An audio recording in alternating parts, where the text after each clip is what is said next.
Well, hello. Welcome back. I didn't just start recording this right after the last one. Definitely not. There's no clues. Not at all. Or perhaps I'm not remembering things properly. Could it be that I've been severed? yeah, this is about Severance. So, what is Severance about? Severance is basically about a man named Mark S., who works at the company Lumen, that offers their employees a severance program. Now, what is the severance program?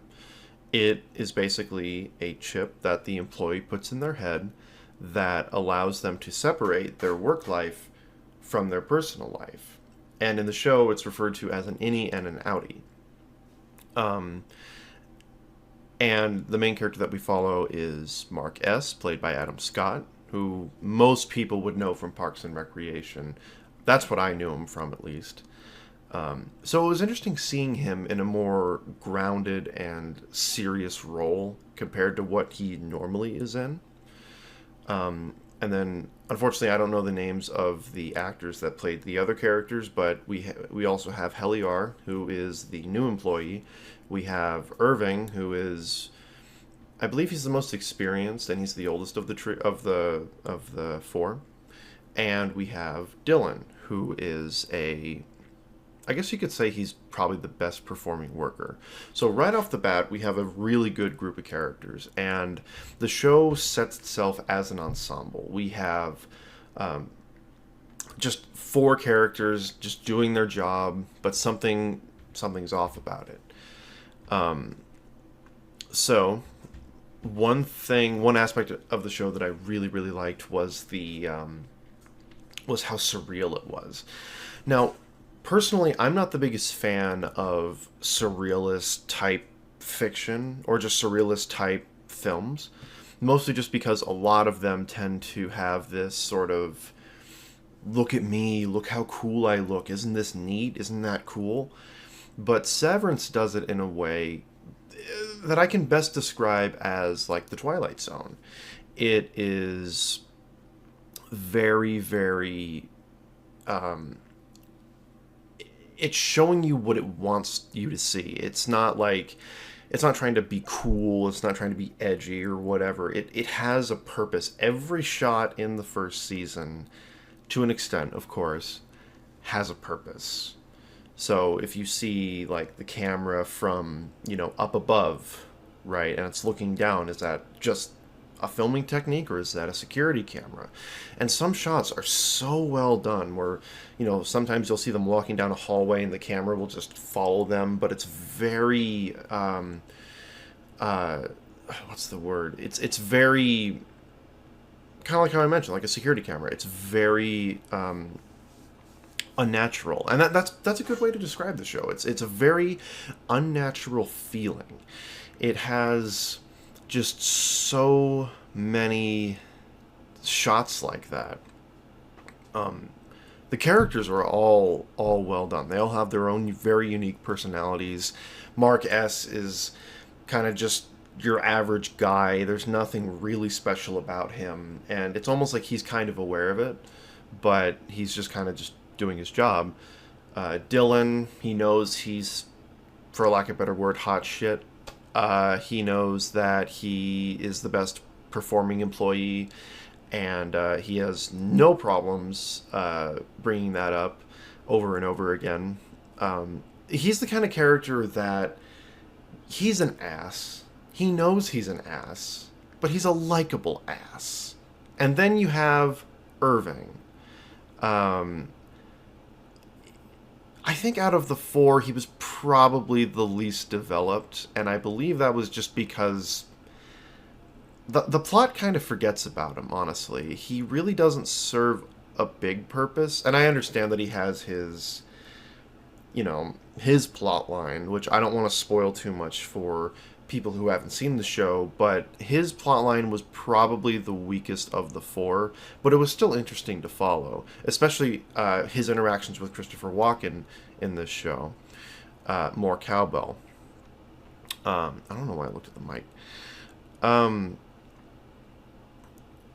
So yeah, and then finally we have Helly R, who is the newest employee, as I mentioned, and she does not like it at all. She has this, like, I got to get out of here. I need to get help, and uh, her whole arc is very well done, and I do like how she's sort of the driving force for the severed employees, and how she basically is the one that drives the plot forward. Without her, the other characters would have no agency. They'd have no real reason to try and figure out the secrets of Lumen. And then we have Mr. Milchek. Mr.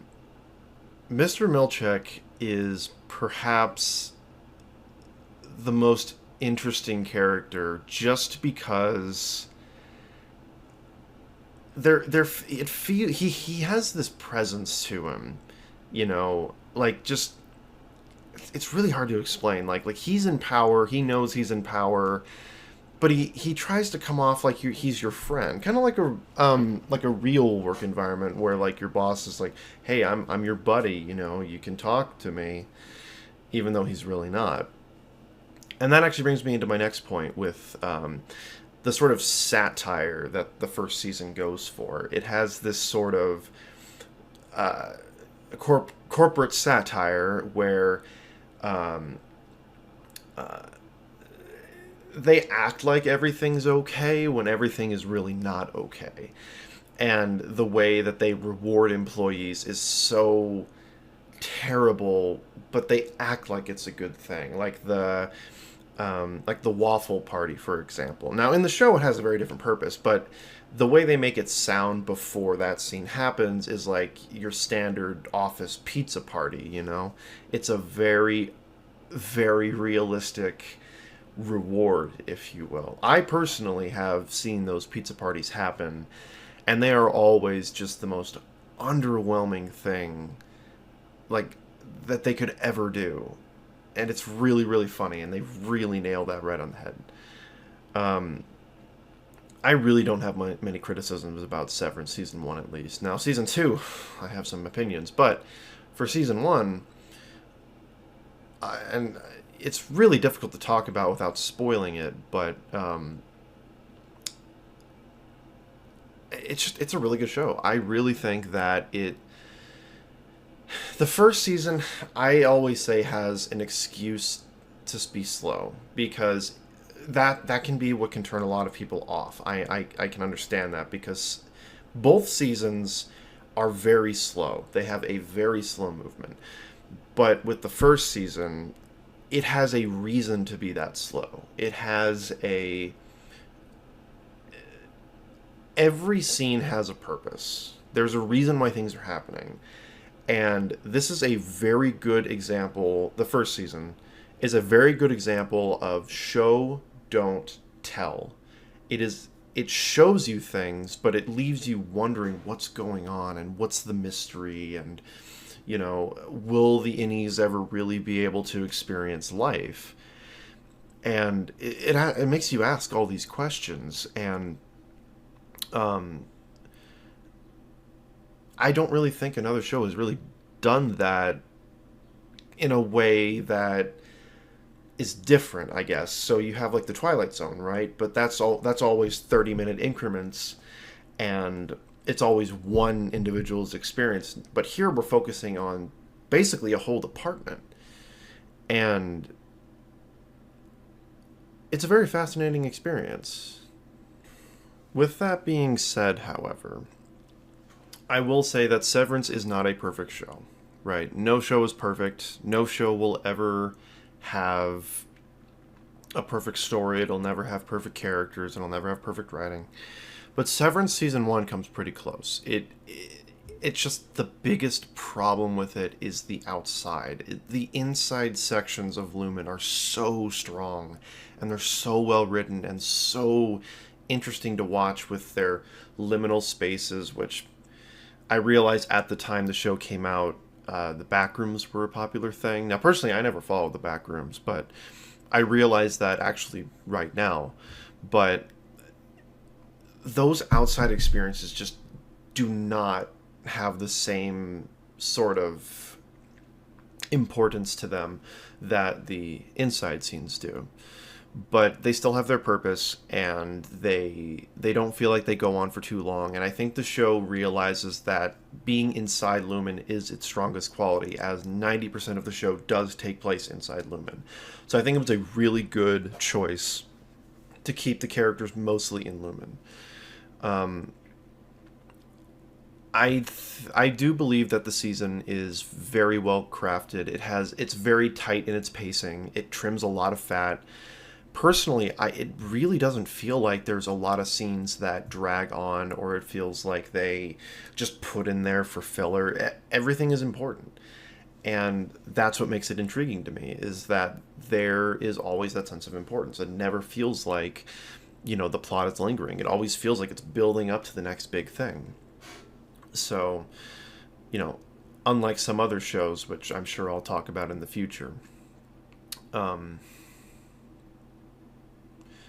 to think of other thoughts I have, but honestly, I really don't have a lot of criticisms of it. I think it's a really well done show, and I definitely recommend season one to anyone who sort of likes that corporate satire, surrealist type perspective. If I had to give it a ranking out of 10, I would definitely give it a 9 or a 9.5. Obviously, I have my own things with it, but overall, it's really, really good. And I know I've said that a lot. That must mean it's good, right? Um, yeah, I don't have much else to say. If you haven't seen it, definitely watch it. I may make a spoiler review of the show at some point, but I don't know. Um, yeah, that's it. Thank you guys for watching.